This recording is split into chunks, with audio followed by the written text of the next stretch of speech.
it was never I'm going to enjoy the beach. Beach was a word left for these people coming in. Or they're going to the beach. Welcome to the Style and Vibes podcast with me, Michaela. I'll be giving you the inside scoop on music, fashion, culture, and more from Caribbean celebrities and tastemakers across the globe, pushing our culture with authenticity and, of course, style and vibes. Hello, everyone, and welcome to another edition of the Style and Vibes podcast with yours truly, Michaela. I hope you are finding this episode well. If you're new here, welcome to the family. If you're returning, welcome back, family. Today, we are joined by George A. Glean Sr. I have to read the whole title, make sure put some respect for the name. He is a lifelong teacher and student of West Indian history and culture. He's also a writer and a producer and an award-winning radio documentary, History of Caribbean People. Born and raised on the island of Grenada, George, like many Caribbean people before him, immigrated to the United States in search of a better life and greater opportunities. He's a father of 3 and grandfather of 7, but you can't tell. And he currently resides in Long Island, New York. How are you, George? Welcome to the podcast. Well, thank you for having me. So you are here because you have done so many great things in your career, but you also have a book which we are going to talk about. But I think it would not do you justice to not talk about your personal migration story first. But tell me about growing up in Grenada. What was that like for you? Growing up in Grenada was just spectacular. Grenada is one of the most beautiful of all the islands to begin with. There's a lot of beaches. One of our world famous is the Grenada's white sand beach. So the growing up frolicking in the seas and just running about, especially when you're young, it's very carefree, laissez-faire kind of attitude. The only difference was that you couldn't really appreciate the beauty of the island as much when you were there. In most instances, you will see the white folks coming along and enjoying everything, and you will just wonder when will the time come for you to be able to enjoy it as much as they. But in the meantime, you still enjoy it as much as you can. So growing up was very idyllic in mind for me. Now, did you come from a big family? And I want to go back to your point about, being able to enjoy the island. But tell me a little bit about your family life. Well, we grew up in a family of 6. My father was a businessman. My mother was a stay-at-home mother. We were kind of, I don't know if you call it middle class or whatever you want to call it then. We were not like poor, but we were not rich. But so we was just smack in the middle. So and that gave us that, quote unquote good life back in the island. So that was my upbringing. Share one of your fondest memories from that your adolescent growing up. Well, the memories would always close to sports because I liked football and I used to run track also. So meeting with the guys on a morning, playing shirts against skins because it's 90 degrees. So some would have shirts, some would be bare, the topless. And after you play, you would just jump into the sea and then go home. And that was like almost that was almost like a daily exercise. So it was really just a fun time in growing up. Yeah. That sounds lovely. I think most of us here would love to just jump in some water after we have had some vigorous exercise. But Why? you talked a little bit about the ability to enjoy the island. I think that that is a theme across the region. We Mhm. are known for hospitality, but often not able to experience, those on the island are not able to experience the hospitality that we are essentially known for.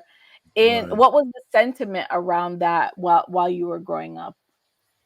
Well, the sentiment around that wasn't pronounced because, for example, the tourists would come and the little kids would throw money into the water, and the little kids would dive to get it. So as far as they were concerned, it was just a sport.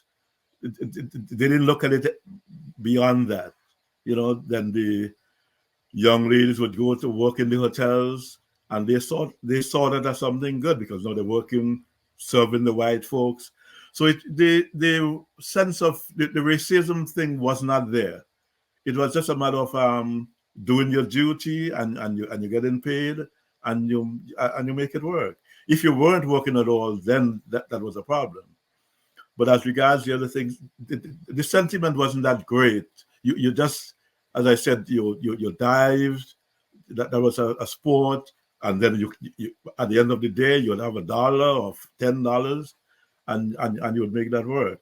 So as I said, growing up in the islands, it wasn't a race wasn't there at all. You just looked up to the people coming in. So if they enjoyed it, you figure, well, that's what they're supposed to do. Because we, for example, we would go to the sea, but it's always, I'm going to get a sea bath, I'm going to bathe. It was never, I'm going to enjoy the beach. Beach was a word left for these people coming in, or they're going to the beach. But I'm just going to, it was a daily thing. I'm just going to the sea to get a bath. So it didn't really mean that much to us. They We thought they probably deserved it. We didn't know that they had to save for a whole year to come to our island to enjoy it. We just thought that they had money and they were rich, and we didn't have it. So anything they gave to us, we accepted it.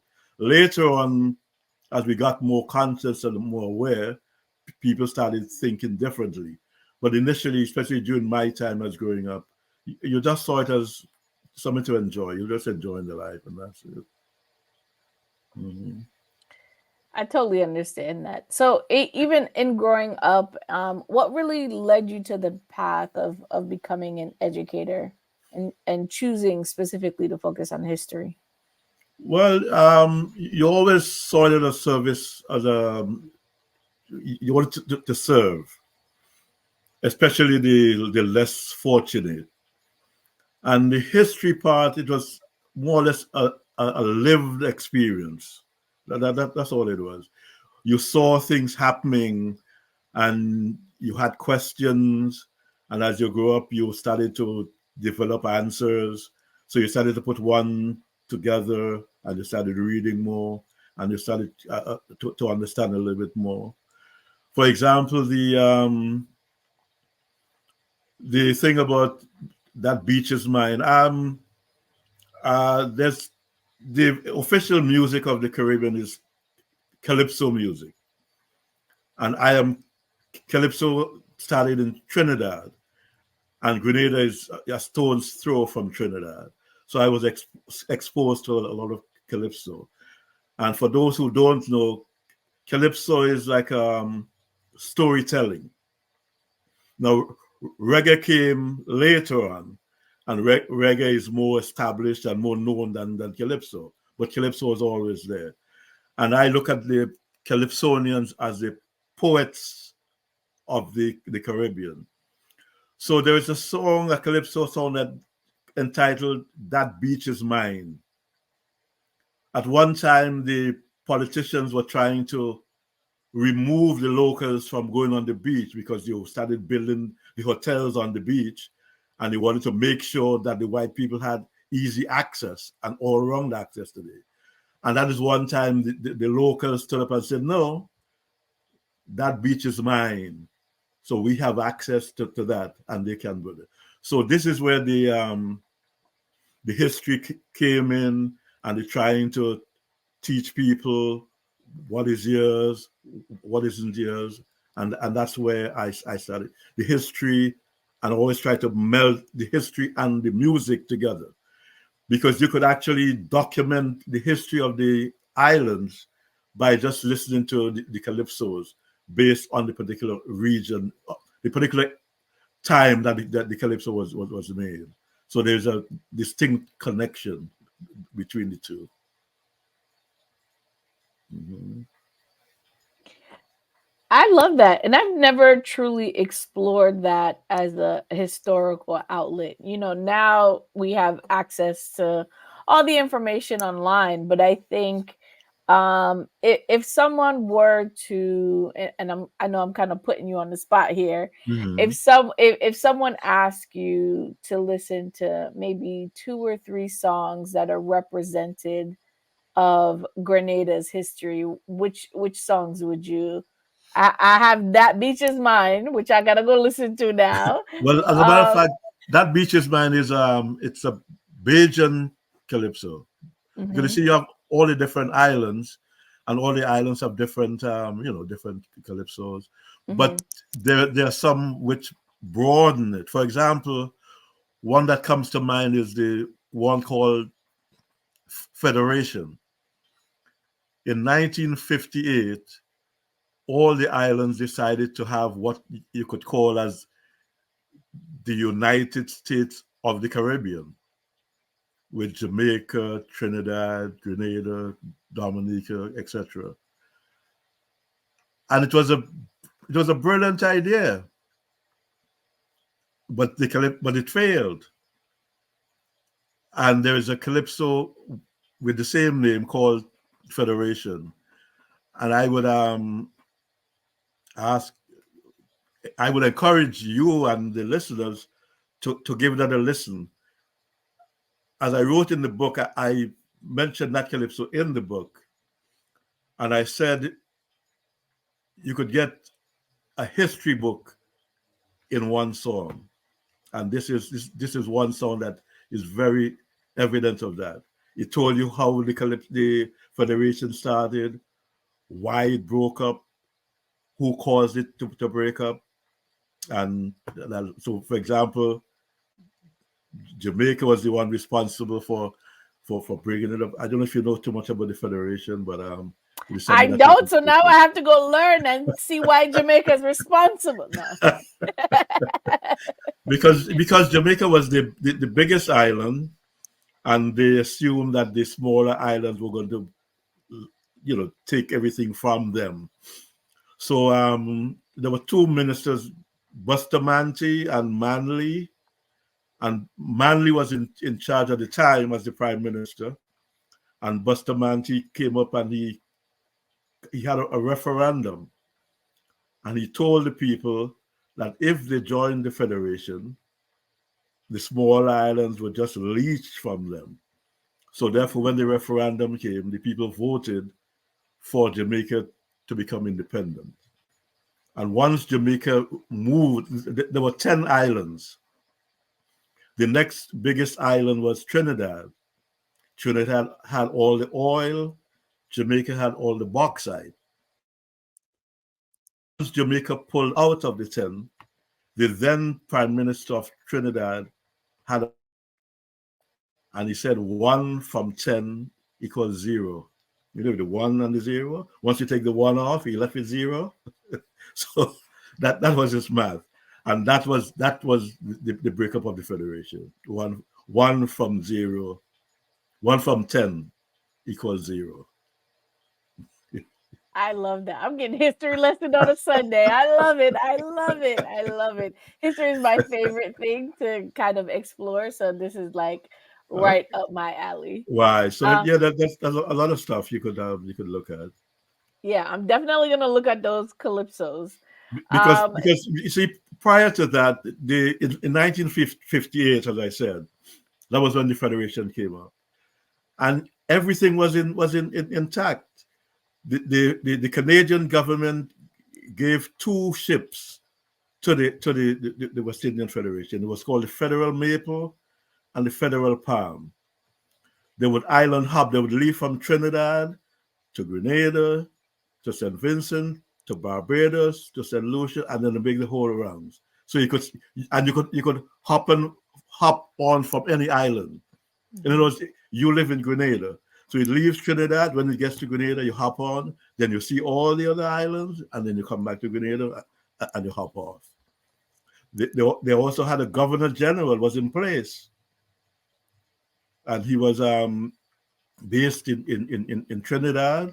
So everything was ready to go until Bustamante came with that referendum, and then that just spoiled everything. And from then on, that was it. Yeah, it's definitely divide and conquer kind of Right.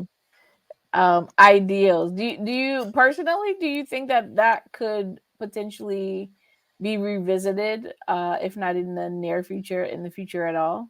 Well, it is being revisited as we speak. Mm-hmm. There's something called the CARICOM, CARICOM. Okay. right? And what they still have at least freedom of movement. You could Mm-hmm. move from any island to the other island without a passport or anything like that. So they're working on it, but at the level that it was done before, I don't think Mm-hmm. it would ever get back to that, because Mm-hmm. the leaders are very selfish. And once your island is bigger and have a little bit more than the smaller islands, Mm-hmm. that's it. As a matter of fact, there was even something attempted with the smaller islands Yes, after I remember after that. after Jamaica pulled out, and Trinidad. It was called the Little Eight.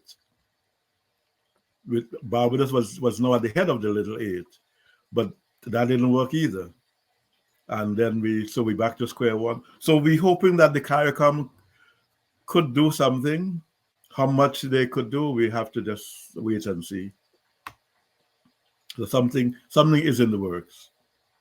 Mhm. I agree. So tell me a little bit about your personal migration story. How did you come to the States, and was the States, the US, the first place that you came when you emigrated? Yes, it was. But my migration story is a little bit different from most people. I never wanted to come to the States. I didn't have any reason to come to this. As I told you before, I was from like a middle class family, so I didn't have any urge to leave. So the only reason why I left Grenada is because my girlfriend then came to the States. You came for love. And that was the No only wrong reason. with that. So so that is my personal migration story. It wasn't Okay. a hard luck story, it wasn't an Yeah. economic story, it was just a love story. That's And from beautiful. I there, think we need to hear those quite often. I feel like we all assume that the migration story has to be one rooted in hardship. So yeah, I yeah. think that to me, I think, is exciting to even hear about. So you probably have a book in the love story. But we're not gonna talk about that. No, you So see, what was the, go the, ahead. the only difference is that the majority of people that migrate, that is their story. Yeah. So although there are other reasons, most times these are mute because nobody wants to hear about that. It doesn't. The story is not as tantalizing. Of you come from way down and you came up here and you did a little better, and you might find your higher ground, as the book suggests. Some Mhm. people find the higher ground, some people don't, and then everybody's higher ground is different. What Mhm. is a higher ground for you would be different for me. So as I said, everybody has a different story, but the majority of the reasons is a push and pull. You're pushed out because of the economic, and you're being pulled because you promised things would be better on the other side. So my story is my story is completely different. But it is one of the stories, that's Yeah. a lot. Because in most instances, most of the friends that I knew at the same time lost their love because one went to America, the other one went to England, or one went away and one stayed. And just like here in high school, you have a relationship. Then one goes to college in Alabama, one goes to somewhere else, and after 2 years, that's the end of that. So that's the basis for so my story is not as tantalizing as others. That's what you think. That's what you think. But I think it might be different. The ladies love a good love story. So probably I might look into that. So the next story would be my migration Yes, story. yes, That yes, would probably be. yes, yes. So you started talking about the book, at least the title anyway. So tell me Mm, about your first book, Searching for Higher Ground. okay.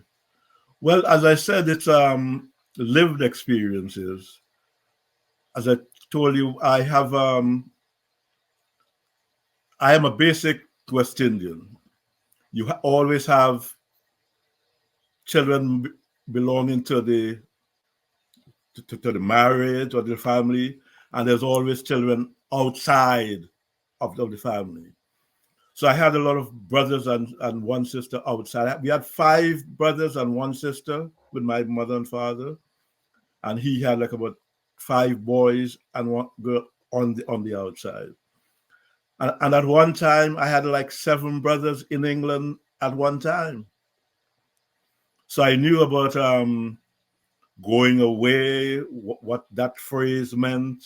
It was a very sad time, and it was a very exciting time.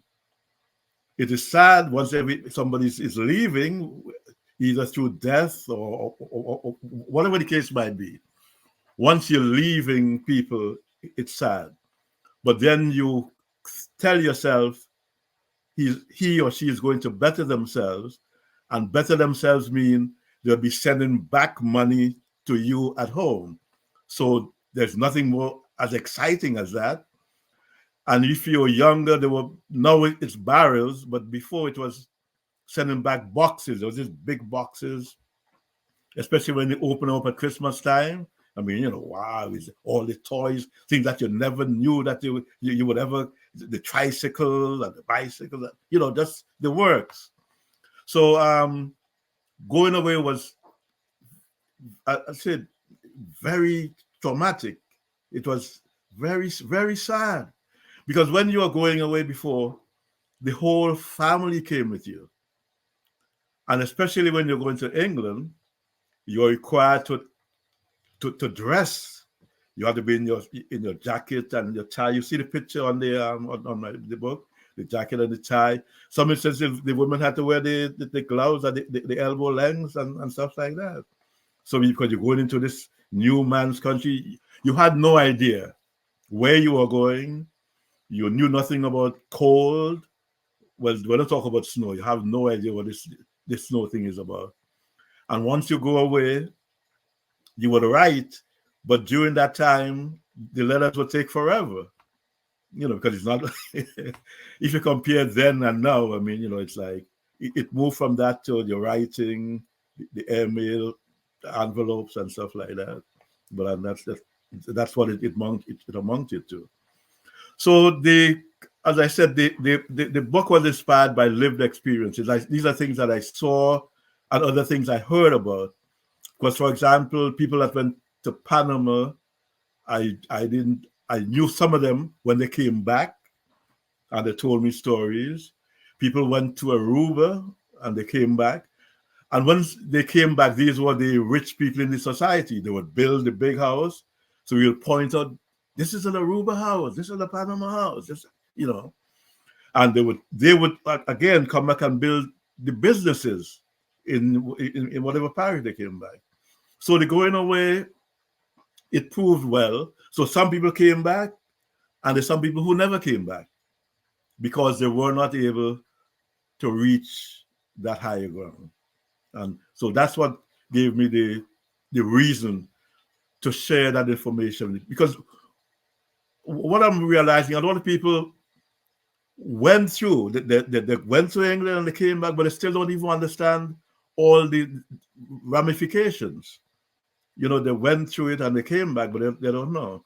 So if I could put it in and that's why I decided to write it in the form that I wrote it in, just a regular novel with just stories. So you're reading, and then it's seeping in, because I didn't want it to be a history textbook. That's too heavy with 400 pages and 500 pages. You pick it up and you put it back down. My book is an easy read, but there's a lot of history in there that you could like a senior used to say, you ask the question, you're asking, but you're wondering at the same time. And at the same time, I think the book could be used as a teaching tool, because there's a lot of questions that could be answered and you have to go out and find it. But you could use this as a base and then you could move on from there. So I I hope re- this platform, yeah, I hope this platform could use to that. Yeah, I really love that. And what also, I've read a number of like migration stories, and the protagonist is usually a woman. So I was drawn to your book because it's from a man's perspective. So quite Mhm. often we hear about the migration experience either from the mother, the daughter, and that kind of relationship. But tell me a little bit about the protagonist in the book, Sinclair, and how he evolves, or how did you come up with him as the protagonist, and how his story progresses throughout the book. Well, there are many stories. I think everybody knows something similar to Sinclair, because the parents always have to leave, and most times they have to leave the children behind. Because, as I said, you're going into an unknown place, an unknown situation. So you might be able to handle it, but you're not ready for your children to handle the unknown.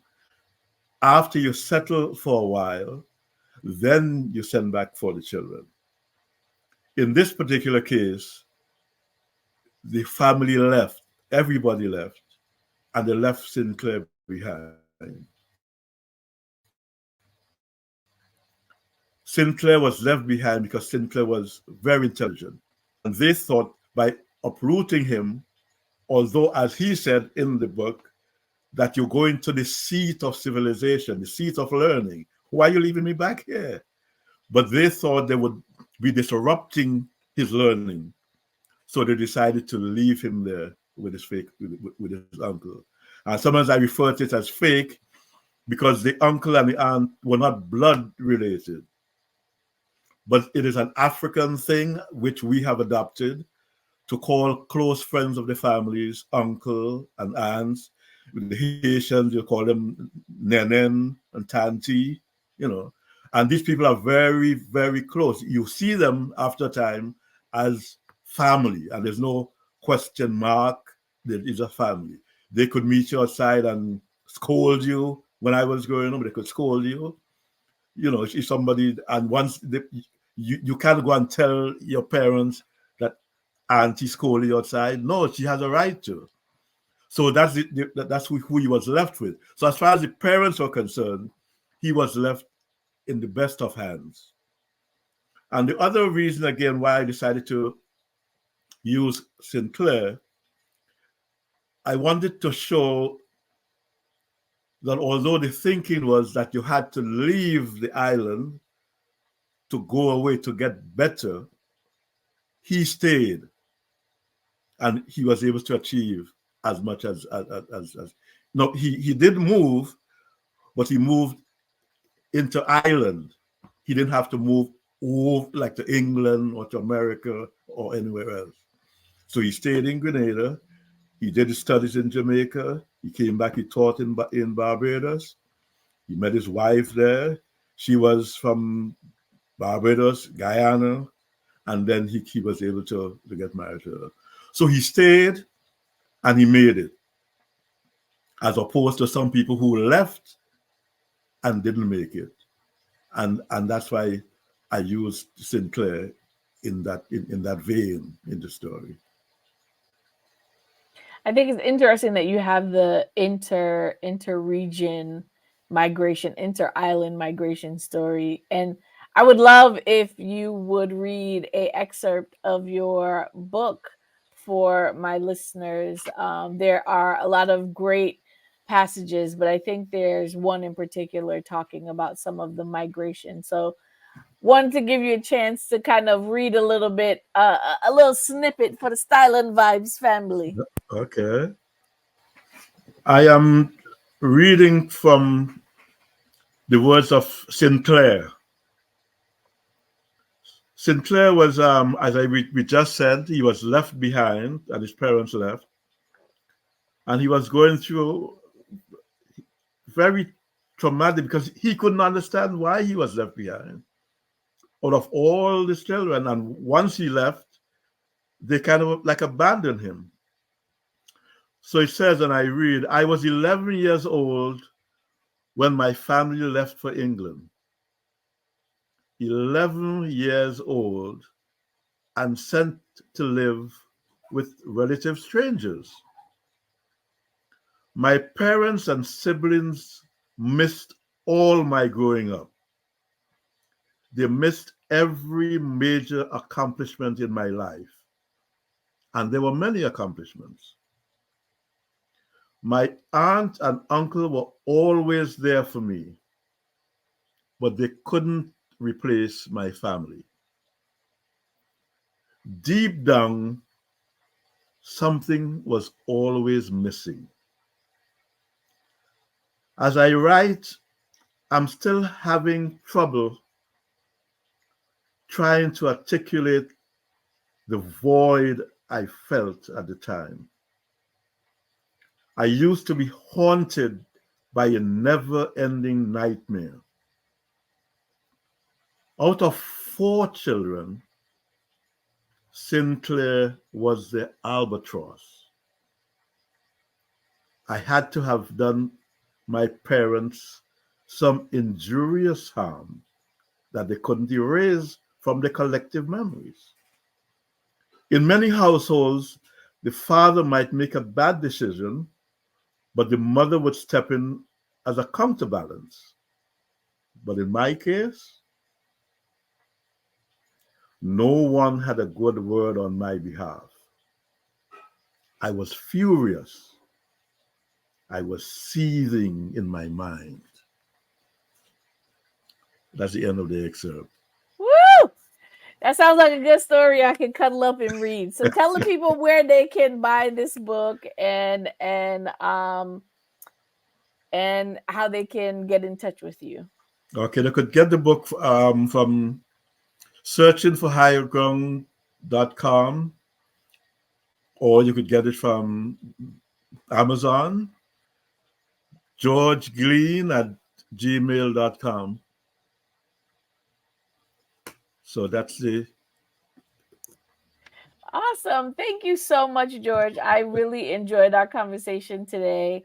And if you guys definitely please get the book, I will put the link in our show notes, Searching for Higher Ground by George Glean Sr. Thank you so much, sir. I appreciate you being on the podcast. You're always welcome to come back, and I'm looking forward to reading the book myself.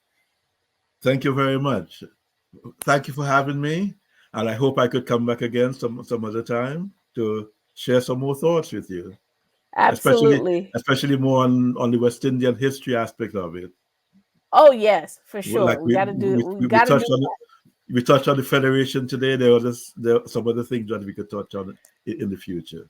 I'm also going to link the Calypso in the show right, notes. I'll give you a little bit more of the Calypso aspect of it also. Absolutely. Well, until next time, later, my peeps. Thanks for listening to the latest episode of the Style and Vibes podcast. If you like what you hear, and I know you do, share it with your friends and family. If you want more, make sure you visit styleandvibes.com and follow us on our social channels, Twitter and Instagram at Style and Vibes. Until next time, Leah Tummy Peeps.